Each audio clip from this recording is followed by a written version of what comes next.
Wagging tails and tricks isn't your typical morning at Salisbury Library, but on Friday the Guide Dogs charity were in the city in an attempt to recruit more volunteers based in Salisbury. We are a life-changing charity that supports blind and visually impaired people across the UK, but we rely on public funding and we rely on volunteers to help us raise that money. So we're looking for volunteers to help us change lives. Basically, we're looking for someone who can join us to engage with the local community and raise money. Without volunteers, we can't change people's lives. So we're desperate to get them involved and for people to help us out. With 99% of their funding coming from the general public and 16,000 volunteers nationwide, volunteers are essential to the continuation of the charity's work. They are incredibly important to our organisation. We just wouldn't be able to provide any of the services that we do without our amazing volunteer workforce. You can give as much or as little time as you have available, so from an hour to 24/7, which is our puppy walking role. And it's volunteers for this puppy walking role that the team are really keen to recruit for in Salisbury. And they would have a puppy with them for the first year of its life.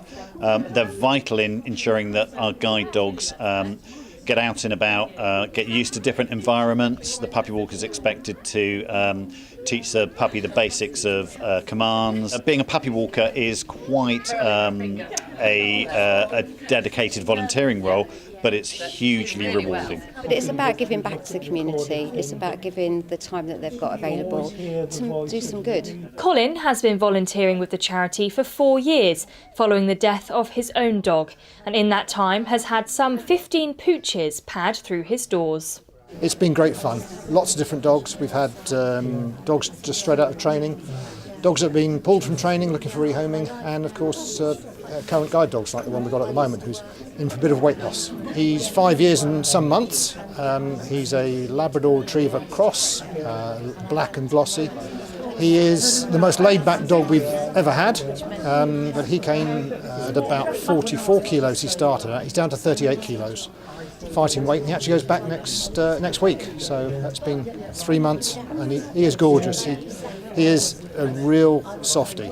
The time you can have with a dog varies between 2 weeks and several months.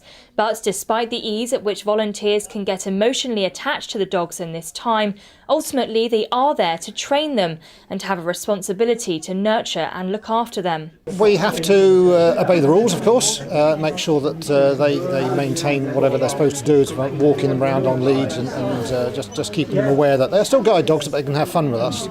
So they generally get 3 walks a day with us, which is more than they have normally, but they have great fun.